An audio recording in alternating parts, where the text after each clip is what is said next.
siklab, sigaw ng pangarap. Kailanman natitig, sulat na inamo, ginawang panata. Bawat sapoy, sandat at pag-asa. Tinig ng bayan, narinig sa akin. Tibok ng puso'y pagtatanggol muli. Sigaw, nagahanap ng puso, ikaw ang pag-asa ng bayan. Tagapagtanggol sa gitna ng mundo. Sigaw, di kami makitigil. Ako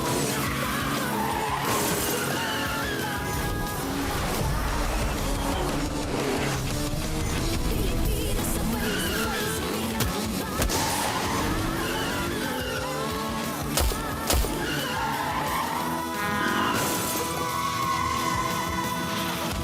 Sigaw. Mr. Chan! Victor, nice to see you, but not here. Paano ka nahuli? This agent, lady agent, very good acting. She fooled me. Pretend to be my buyer. Sinong agent? Sam Jacinto. May isa-isa tayo ng babae yun na hindi siya titigil hanggat di ako nadidiin sa kaso. No, Victor, she's not the reason. She did not catch me.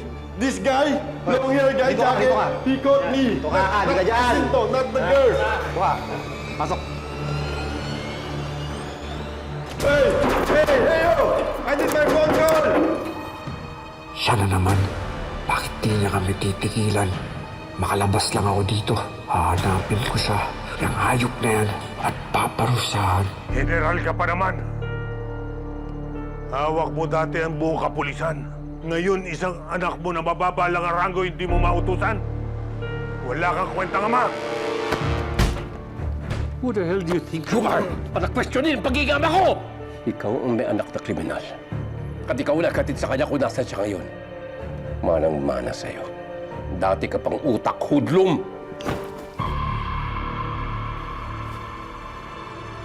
Itong tinatawag mong dating utak hudlong. Ang tumulong sa'yo para makuha mo lahat ang gusto mo noon. Dahil sa akin, kaya ka nagkaroon ng kayamanan. Sana hindi mo nakakalimutan yan. O baka naman kailangan kong pang ipaalala sa'yo. Alam ko iniisip mo, you've waited so long for this para makabawi ka kay Ricardo sa lahat ng ginawa niya sa'yo. Inagrabyado niya at minaliit ako. Pero sa kakarampot na gintong iniwan niya sa akin, yun ang napagsimulan natin at napalago. Hindi mo kailangan magmadali. Let him think that he's still in control. Darating din ang araw mo.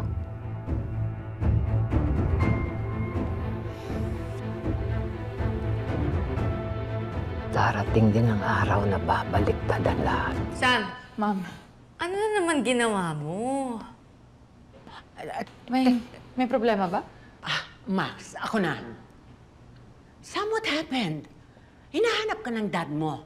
Nung tinatanong ko kung bakit, ayaw naman sabihin sa akin. Eh, ano nga ba meron? Baka nakarating na ho sa kanya yung nangyari. Hindi ko naman ho tatago sa kanya yung kasalanan ko eh. Kasalanan? Samantha! Kasi Samantha!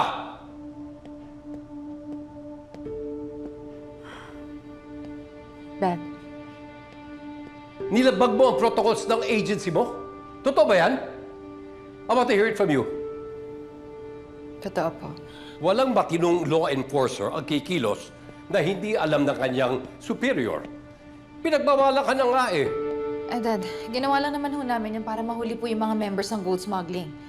Nahuli ho namin si Mr. Chan. We're so close para ma-solve yung case. So tingin mo magaling ka? Babanggain mo ang isang buong sindikato? Nagmamarunong ka at the expense of your colleagues. Yun ba yun? Dad, hindi naman po. Lagi mong sinasabing babawi ka sa amin. Sa akin, magbabawi ba ang sirain ang pangalan ko? Ricardo, pwede ba? Pag-usapan na lang natin to pag mahinahon ka na. Ma, hindi mo kasi naiintindihan eh. Katumbas ng pagtataksil sa ahensya ang ginawa niya.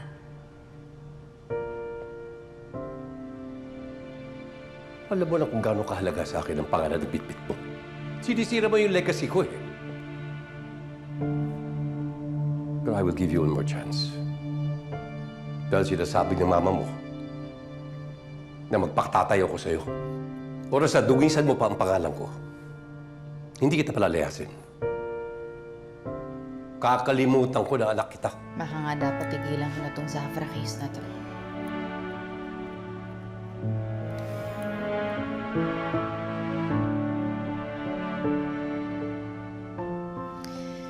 Hindi. Hindi ko po pwedeng sukuan tong kasong to. Kailangan mapalakas ko to para mapanagot ko lahat ng mga may kinalaman dito. Para sa bayan. Kamusta po pakiramdam niyo? Medyo maayos-ayos naman ako, anak. Huwag ko kayo mag-alala, tay. Malapit ako kayo lumabas.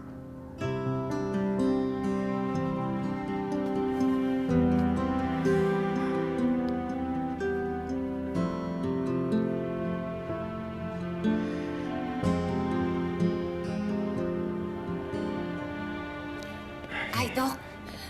Magandang araw po. Kamusta po? Kamusta po? Maganda ang stats at progreso ng pasyente. Quick recovery ang inaasahan natin. At pag nagtuloy-tuloy ito, pwede na siyang umuwi in no time. Doc, pwede na po ba siya magpagaling sa bahay? Maaari naman po. Kailangan nyo lang pumirma ng waiver. Maiwan ko na po kayo. Sige po. Tay, narinig niyo po yun. Malapit na po kayo makauwi. Alam mo, sika po ang gumawa ng paraan para ma-opera ka. Kaya aminin po ako sa inyo, tay. Nung nakuha ko po yung ginto, nagdalawang isip po ako kung isusulit ko ba sa kanila to. Dahil totoo po, tay. Yung gintong ito, kaya na po baguhin ang buhay natin. Pwede na po tayo mabuhay ng marangya, tay. Mabibili na po natin lahat ang gusto natin. Pero, tay, nakusensya po ako. At naisip ko po kayo. Kahit alam ko na halos baril lang ang kikitain ko dito, mas pinili ko po na gawin ng tama. Dahil kayo po ang naisip ko, tay. Nagawa mo yun? Tinalikuran mo yung ginto? Huwag mo kasi sana magalit sa akin. Ginawa ko yun dahil alam kong yun ang tama. Hindi ako galit. Masayang masaya ako sa rinig ko. Masayang masaya ako.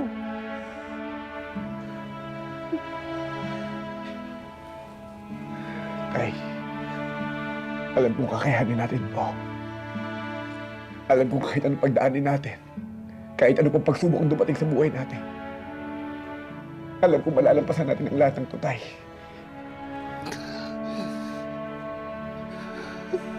Ngayong Martes, kapag nahanap mo ang kayamanan na yan, paghahatian natin. Kinuha ni Rudy yung lahat. Sabi ko naman kasi sa'yo, huwag mo pagkatiwala yung lupong na yun. Hanapin mo siya. Kahit saang lupalo pa siya magpunta. Kapag sumama ka sa akin, hindi mo napoproblemahin ng pera. Ang hidawaan sa nakaraan. Yung ginturing yan, ang dahilan kung wala sa atin lahat. Pasakit ang dala hanggang sa kasalukuyan. Kailangan niya pagbayaran ng ginawa niya sa nanay ko. Kinakailangan ko siya makita.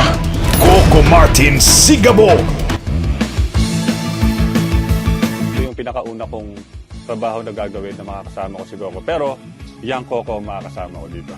Of course, syempre, in-expect ko na to na panunurin ng maraming Pilipino dahil alam naman natin na pag teleserye ni Coco Martin laging inaabangan, lalo na ng mga Pilipinong masa dahil syempre, idolo nila pagdating sa aksyon at pagdating sa pag-arte. At syempre, pagdating din sa mga romance at mga nakakakilig na eksena.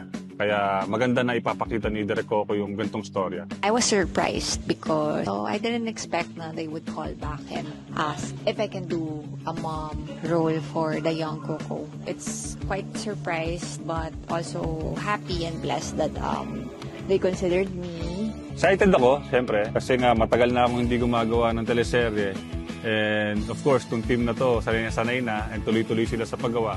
May pressure kahit papaano dahil hindi ko alam kung paano ako makikisabay sa takbo o sa sistema ng paggawa nila ng mga action scenes at saka ng mga eksena. Yeah, I hope won't be the last working relationship with NCCM. Ako si Rudy. Ako ang young Rudy na gaganap batang Joey Marquez. At ako'y magiging tatay ng batang Coco Martin na si Gabo. My character is Belinda. Yeah, there's also a surprise there kasi si Belinda pala ay dancer sa isang bar. Ang nasabi lang sa akin ay nanay ni Coco. I liked it because naalagaan ako sa set. Kailangan yung abangan to dahil kung napanood nyo na yung mga dating teleserye na ginagawa ni Direk Coco na ma-action, magagandang mga eksena, ito siguradong mas ma-action to. Mas marami kayong makikita mga bagong fight scenes at hindi lang yon. Meron tong romance, may comedy and action. Hello po, mga kapamilya. Abangan niyo po ang aking character. Ako po si Belinda dito sa Sigabo. Thank you so much. Abangan nyo po ako dito sa Coco Martin Sigabo sa Primetime Bida. Negosyante, politiko, mga treasure hunter sa palihim na naguhukay sa iba't ibang parte ng probinsya. Tapos pagbalik nila, bigla silang yumayaman. Sa mga naririnig ko, sir, isang talakmak na ginto. Ano yan? Mapa na kayamanan. Naawa ko sa'yo, Gabo. Hindi ko dapat nararanasan ang buhay na ganito. Naalala mo ba nung bata ka pa? Naalala ko po, Tay. Gabriel! Makinig sa amin. Makinig ka kay Mami, ha? Naalala ko ang lahat. Rudy! Magpakita! Kinakailangan ko mahanap yung pulis na yan. Mahal na mahal ka ni Mami. Kailangan niyo pang bayaran ang ginawa niyo sa nanay ko. Tumakasa kayo, dali! Maawa ka sa pamilya ko. Ako na lang. Hayop ka! Ang ginawa niyo sa inyo. Mas pinili mo talaga ang hampas lupang si Rudy na yan. Maawa ka. Huwag ang anak ko. Huwag ang asawa ko. Hanapin niyo kung saan nakatago ang iba pang ginto. Na siya ang dahilan kung bakit tayo naghihirap ngayon. Kinakailangan ko sa makita.